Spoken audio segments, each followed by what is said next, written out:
Employees provident fund ఖాతాలో జమ చేసే డబ్బుల్ని విత్డ్రా చేసే విషయంలో కొన్ని నియమ నిబంధనలు ఉంటాయి.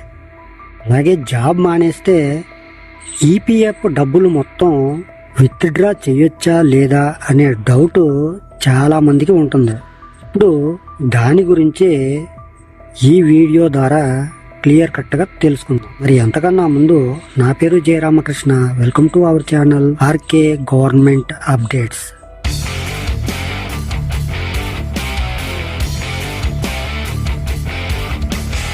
మీరు ఎప్పుడైనా మీ పిఎఫ్ పాస్బుక్ని డౌన్లోడ్ చేశారా? ఒకవేళ చేస్తే దాంట్లో ఒకసారి చూడండి. ఇందులో 2 పేర్లతో డబ్బులు కనిపిస్తాయి. ఒకటి ఎంప్లాయీ షేర్, ఇంకొకటి ఎంప్లాయర్ షేర్.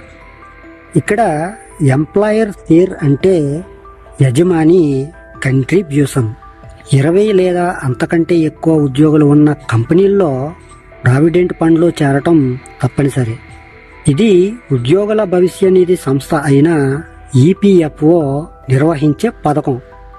ఉద్యోగుల పదవి విరమణ తర్వాత వాళ్ళకి ఆర్థిక భద్రత ఇవ్వటమే దీని ఉద్దేశం. ఇది ఎలా పనిచేస్తుందో ఒక ఉదాహరణ ద్వారా తెలుసుకుందాం. మీ బేసిక్ జీతం నుంచి 12% అంటే ఉదాహరణకి 4,000 రూపాయలు పిఎఫ్కి జమ చేస్తారు అనుకుందాం. అప్పుడు మీ యజమాని కూడా 4,000 రూపాయలు జమ చేయాలి. మొత్తం కలిపితే 8,000 రూపాయలు. ఈ 8,000 రూపాయలకి అదనంగా ప్రతి ఏడాది వడ్డీ కూడా వస్తుంది. 2024-25 ఆర్థిక సంవత్సరానికి ఈపీఎఫ్ఓ 8.25% వడ్డీ ఇస్తుంది. ఇక అసలు విషయానికి వస్తే ఎంప్లాయర్ జమ చేసే మొత్తం మీ పాస్బుక్లో పూర్తిగా కనిపించదు. ఎందుకంటే ఆ మొత్తం మీ ఈపీఎఫ్లోకి వెళ్ళదు. యజమాని కంట్రిబ్యూషన్లో 8.33% ఎంప్లాయీస్ పెన్షన్ స్కీమ్ ఈపీఎస్లోకి వెళ్తుంది. మిగతా 3.67% మాత్రమే మీ పిఎఫ్ అకౌంట్లో జమ అవుతుంది. మీరు 4,000 రూపాయలు జమ చేస్తే మీ యజమాని కేవలం 1,222 రూపాయలు మాత్రమే మీ పిఎఫ్ ఖాతాలో జమ చేస్తాడు. మిగతా మొత్తాన్ని ఈపీఎస్లోకి మారుస్తారు. వీటిని మీరు మీ ఈపీఎఫ్ఓ మెంబర్ పాస్బుక్లో చూసుకోవచ్చు. ఇక ఎంప్లాయర్ షేర్ని విత్డ్రా చేయవచ్చా లేదా అనే డౌట్ చాలా మందిలో ఉంటుంది. నిజానికి కొన్ని సందర్భాల్లో ఇది సాధ్యం అవ్వచ్చు, కాకపోవచ్చు. 58 సంవత్సరాలు పూర్తి అయిన తర్వాత యజమాని జమ చేసిన వాటాతో సహా మొత్తం డబ్బుని తీసుకోవచ్చు.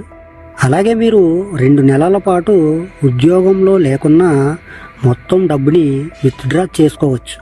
1 నెల నిరుద్యోగం తర్వాత 75% వరకు విత్డ్రా చేసుకోవచ్చు.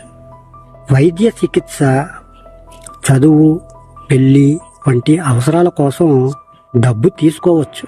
కానీ అప్పుడు ఉద్యోగి జమ చేసిన డబ్బు నుంచి మాత్రమే వాటిని ఇస్తారు. అయితే హౌస్ కొనటం లేదా కట్టడం కోసం అప్లై చేస్తే ఎంప్లాయర్ షేర్ నుంచి కొంత డబ్బునైతే పొందవచ్చు. మీ పిఎఫ్ పాస్బుక్లో కనిపించే ప్రతి కాలంకి ఒక ఉద్దేశం ఉంటుంది. ఉద్యోగిగా మీరు ఎంత జమ చేస్తున్నారు, కంపెనీ మీకు ఏమిస్తుంది, ఈ వివరాలని తెలుసుకోవటం ఖచ్చితంగా అవసరం. దీనివల్ల మీ భవిష్యత్తు ఆర్థిక భద్రతపై మీకే స్పష్టత లభిస్తుంది. మీరు పిఎఫ్ గురించి ఎంత ఎక్కువగా తెలుసుకుంటే అంత ప్రయోజనంగా ఉంటుంది. ఇకనైనా మీ పాస్బుక్ ఒకసారి ఓపెన్ చేసి అన్ని వివరాలు చూడండి. భవిష్యత్తుకు సరైన ప్లానింగ్ను మొదలు పెట్టండి. మీకు ఈ టాపిక్ నచ్చితే ఈ వీడియోకి ఒక లైక్ చేసి అలాగే మరికొంతమందికి షేర్ చేయండి. మీ విలువైన అభిప్రాయాన్ని కామెంట్ ద్వారా తెలియజేసి ఇటువంటి మరిన్ని గవర్నమెంట్ అప్డేటెడ్ వీడియోస్ కోసం మన ఛానల్ని సబ్స్క్రైబ్ చేసుకుని పక్కనే ఉన్న బెల్ ఐకాన్ని క్లిక్ చేసి ఆల్ అనే ఆప్షన్ని యాక్టివేట్లో పెట్టుకుంటే నా నుంచి వచ్చే ప్రతి వీడియో కూడా మీ వరకు చేరిపోతుంది. ఓకే ఫ్రెండ్స్, మరొక మంచి టాపిక్తో మళ్ళీ కలుసుకుందాం. Love you to all. Thank you for watching. జై హింద్.